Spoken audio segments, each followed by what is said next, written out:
Hi, everyone. Happy Saturday. So excited to be here for the Money Moves conference again.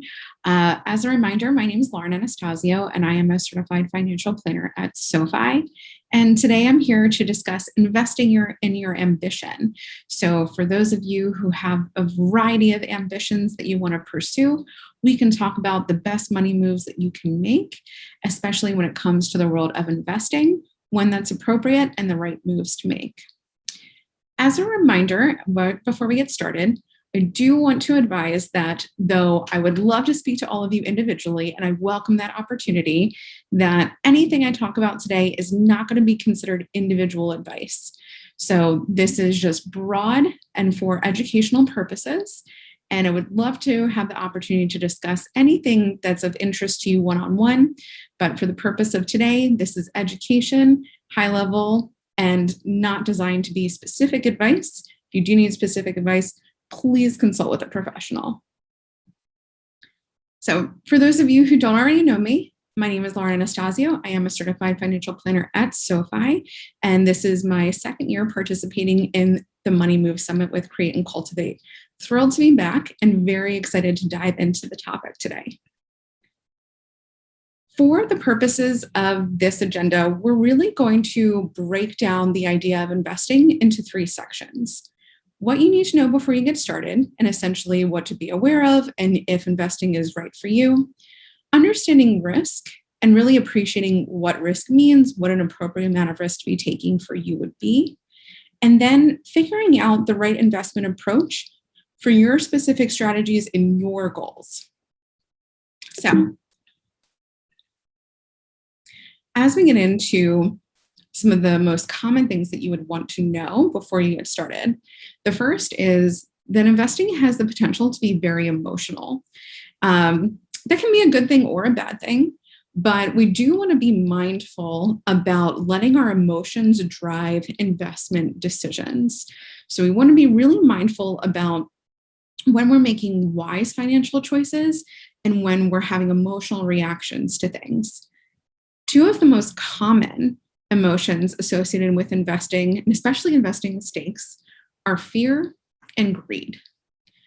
Fear can happen at any time, and this can be a fear of market activity, a fear or concern around income anxiety. Fear is just that emotion that is elicited that drives us to make potentially irrational decisions with our money. I saw this a lot about a year ago when the market was down 30%. People were being furloughed or let go from their jobs left and right, exploring unemployment. We didn't know how long COVID was going to last.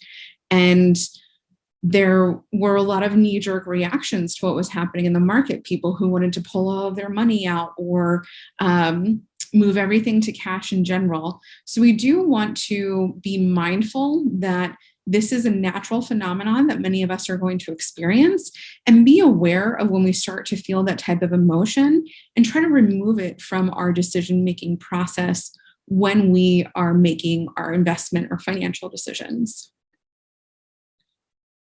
The other common emotion that we come across would be greed. So in this case, they're almost opposites, but they're both extremely powerful and extremely dangerous. When we think about greed, I want you to think about FOMO, so your fear of missing out. When we get greedy when it comes to investing or our money, it's usually in cases where we may hear that someone else is making money or someone else made a really good investment, and we don't want to miss out on that. And so this year I've been receiving so many more questions about, what happened with GameStop? And, there were people who became millionaires overnight. And, can I triple my money overnight in cryptocurrencies, for example? The reality is there are a lot of people doing things out there in the market, in the stock market, or just with their money in general. And sometimes people make money, sometimes people lose money. But I assure you that people are far more likely to talk about when they've made money and exaggerate those numbers than they are to talk about their losses. So we want to be really just very realistic about how our money should be working for us, what are the realistic expectations should be and take an appropriate amount of risk without just trying to feel like we're trying to one-up anybody or feel like we're missing out on something. It might not actually be something that you want to participate in. So this graph is a perfect example of why we want to be mindful of those emotions. When we try to do something that's called timing the market, so market timing, for those who may not be familiar with this phrase, is when you strategically try to put your money in the market or take your money out of the market based on what you think might happen or in reaction to something that recently happened. So for example, if the market goes down, you panic that your portfolio dollar value is less than it was before. And so you pull money out because you're afraid it's going to go down further. But then you plan to get back in when the market's doing better, which, by the way, that strategy is effectively buying low and selling high, which is the exact opposite of what we want to be doing when it comes to investing. The idea here is reinforcing the value of remaining invested over a long period of time and not trying to time the market. What tends to happen is that when the market is being volatile, it'll be volatile in either direction, up or down, within a short amount of time. So as you can see the statistic here, 6 of the best 10 days occurred within 2 weeks of the 10 worst days when it comes to returns in the S&P 500 over a 10-year period of time. What that means is if, let's say, on Monday, the market goes down 20% and everyone's panicking, and all you see on social media or hear in the news is market's going crazy. Oh my gosh, what are we going to do? Everyone's lost money. Your 401k is now a 201k. What should we do?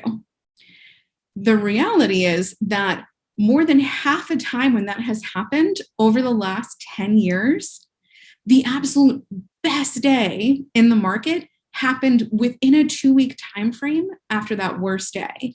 So what that means for individual investors is if you stay the course and you stay invested when things go down, you know that you'll still be invested when the market comes back up. So you'll basically have just ridden the roller coaster and be right back where you started with an upward trajectory.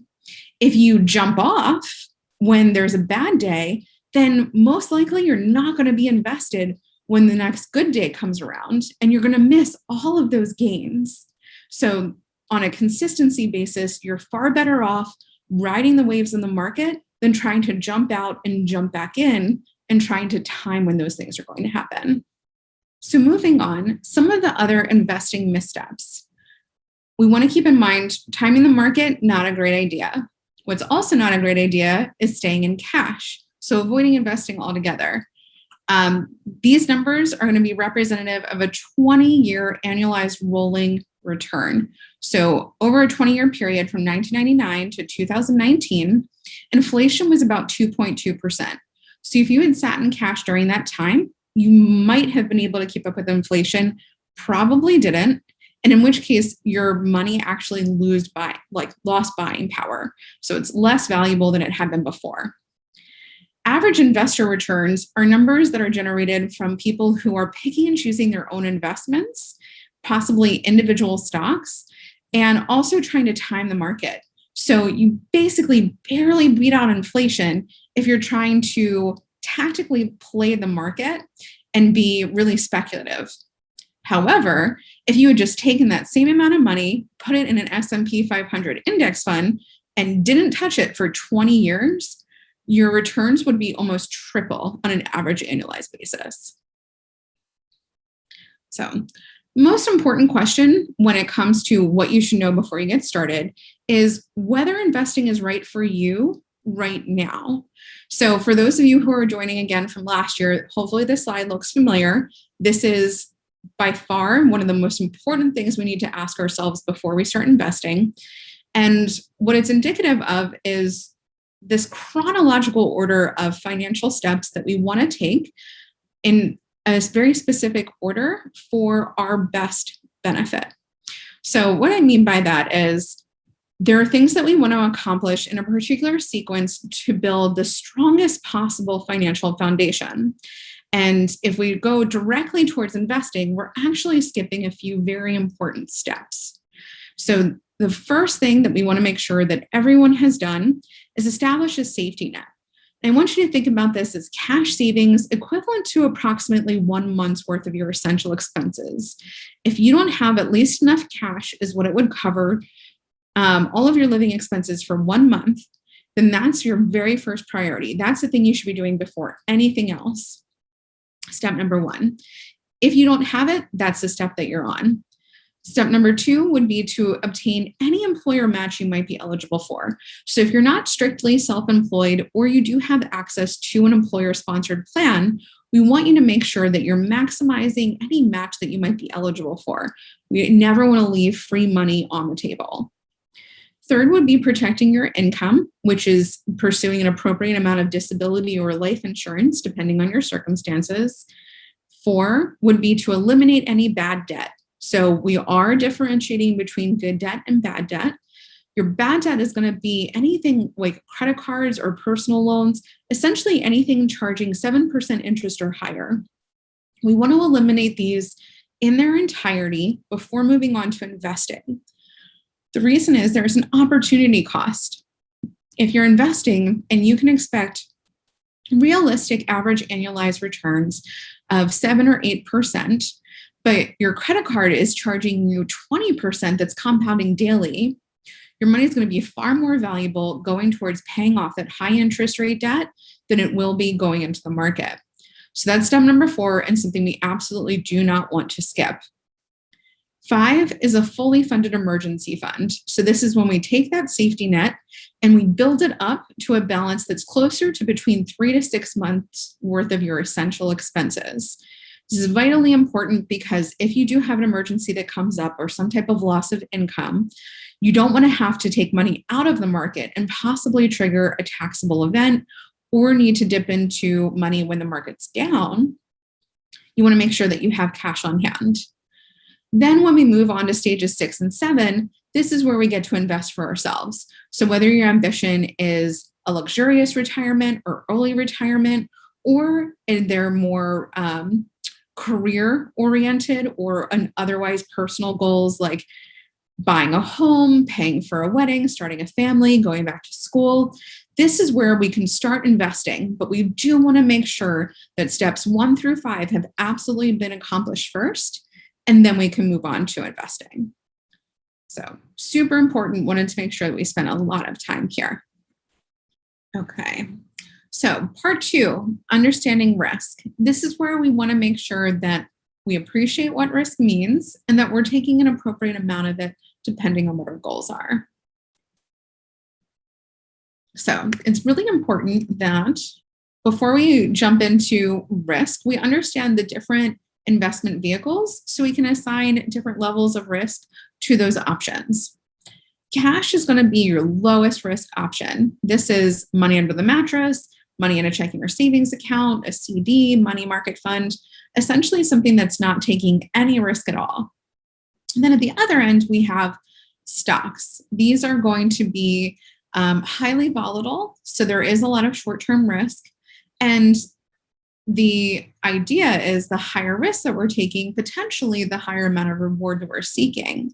So stocks are going to likely yield significantly more than cash over a longer period of time, but do tend to be more volatile, which means that there is a risk of loss and the value can go down in the short term. So we want to kind of look at this from left to right in regards to cash being the least amount of risk, stock being the highest amount of risk, and bonds being a little bit in the middle, where they still fluctuate in value like stock, but they do pay a fixed interest payment and potentially provide some passive income to you.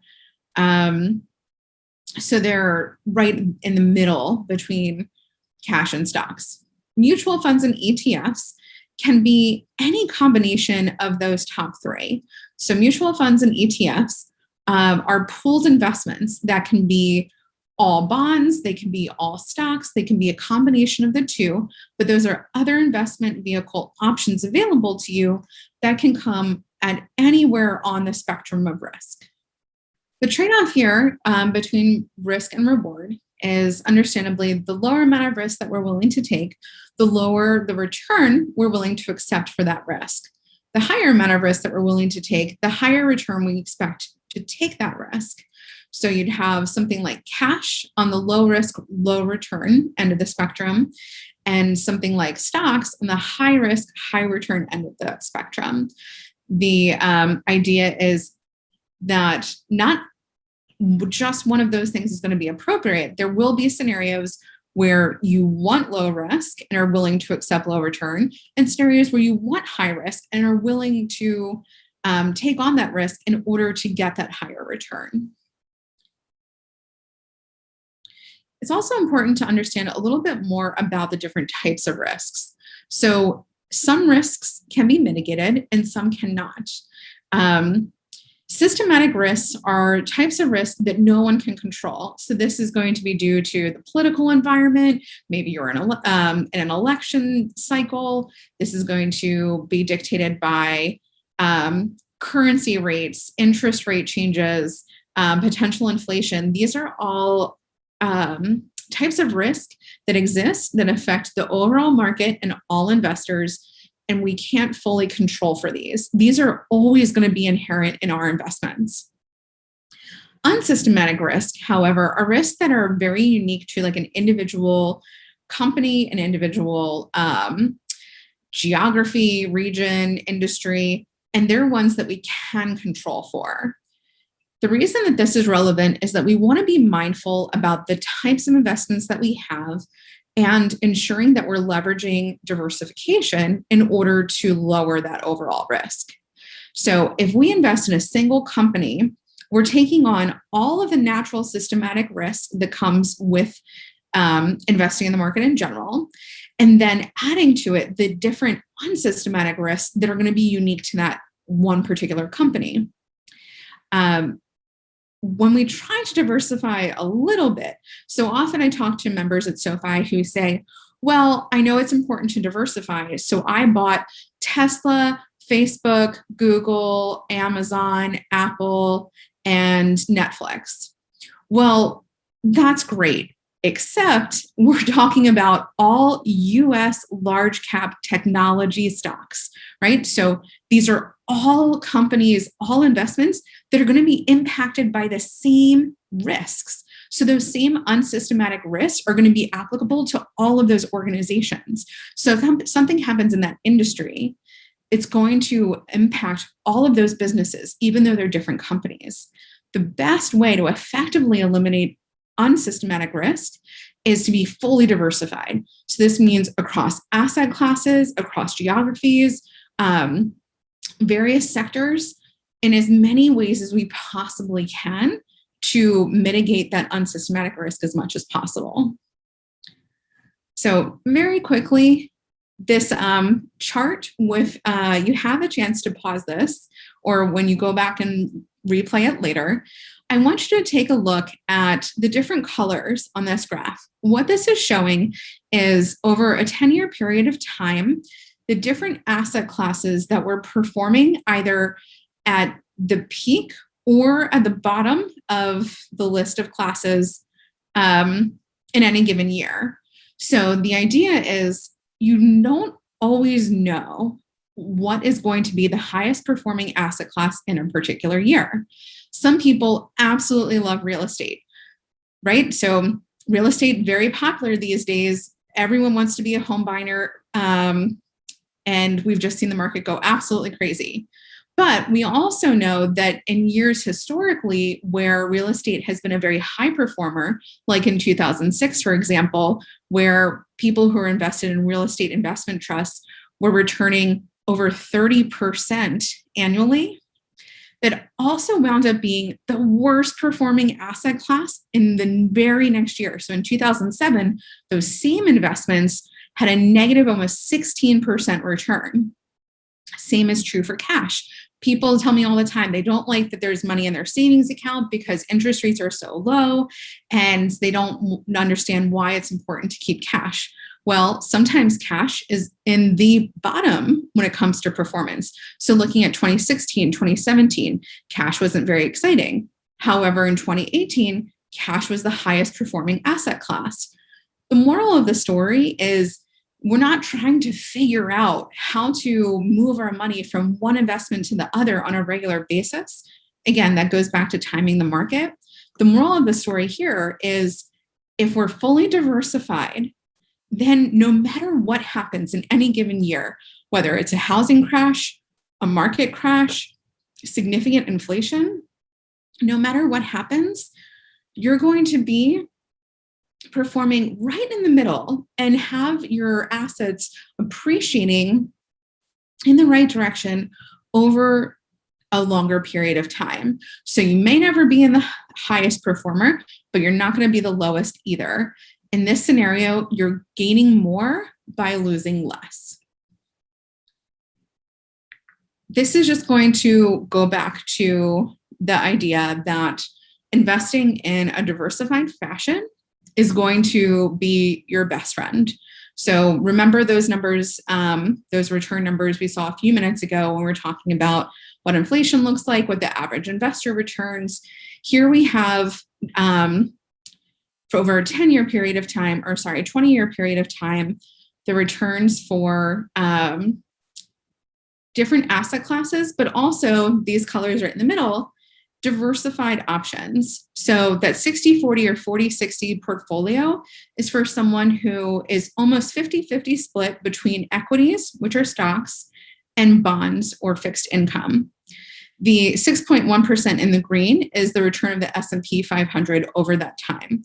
So again, over a 20-year rolling period, your best option was to be diversified and returning essentially somewhere between 2 to 3 times what the average investor who was trying to be speculative and jumping in and out of various investment types over that same period of time. All right, so most importantly, aligning your investment approach to your strategy and your goals. When we talk about investment strategies, you might be wondering, this might seem a little sophisticated. I don't really know that I want to talk about strategies or being tactical or what any of this means. I'm just a novice. If that's the case, let me reassure you that an investment strategy is really just the methodology that you might be using to get invested. So if you're ready to start investing and you've determined that this is the right decision for you, there's a decision that you would need to make in regards to the style of investor that you'd like to be. There are basically 2 types of investment approaches that you can choose from. The first is active investing. This is your hands-on approach. This is for someone who wants to invest as a hobby or has the time, energy, or desire to be involved in the day-to-day. Active investing involves trading individual securities, picking your own investments. These decisions can be made by you individually, or you can pursue this through like an actively managed mutual fund. The goal here is to have a little bit more control and customization over your portfolio. These options do, however, come with, on a typical basis, higher expenses or higher costs associated with them. The alternative is passive investing. So this is your set it and forget it option. This is going to be typically lower cost. And passive investments can be a portfolio that is designed to appreciate over time without a lot of day-to-day involvement. Leveraging a robo-advisor or something like a SoFi automated account would be the perfect option for passive investments.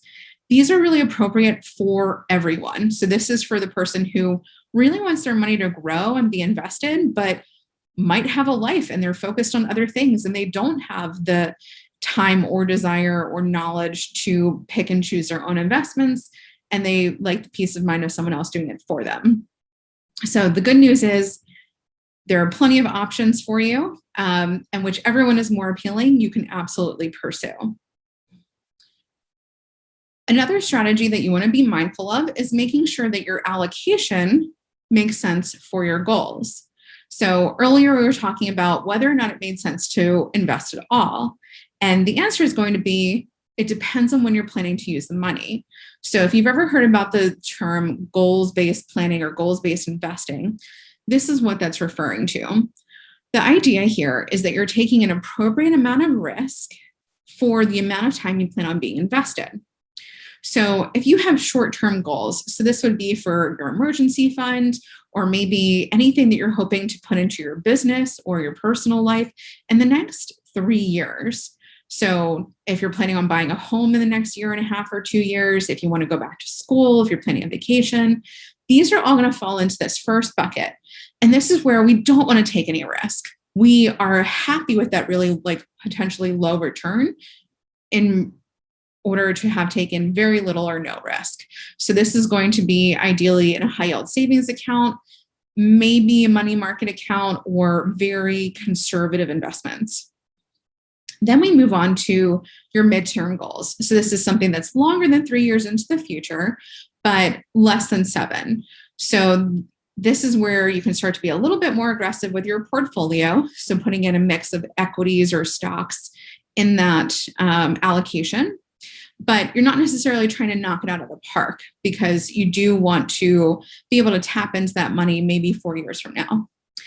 Then we have your 7+ years into the future. This is where you can take as much risk as you're comfortable taking in order to get the highest possible long-term returns. So these are going to be the types of investments that fluctuate significantly from day to day, but will have the highest upward trajectory over the longer period of time. We want to make sure that anytime we're putting money into investments, that we're putting them into an account or into an investment type that has an appropriate amount of risk for that time horizon. Okay. So, and this is just a very friendly reminder as we wrap up that one of the biggest strategies is to get started and keep going. So time is absolutely on your side.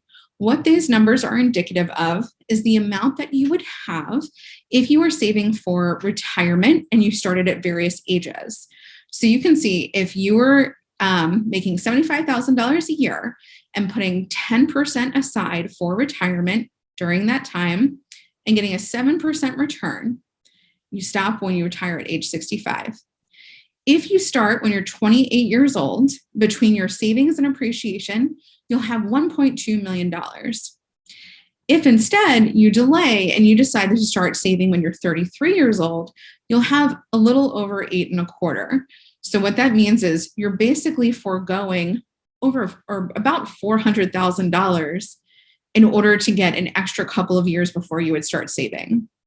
If, however, you wait until you're 38 to start, you'll wind up with less than half in those savings. So please remember that compounding is very real and it's very important. The more time that you're invested, the better off that you will be. So with that, I have to wrap up because we are definitely about to run out of time.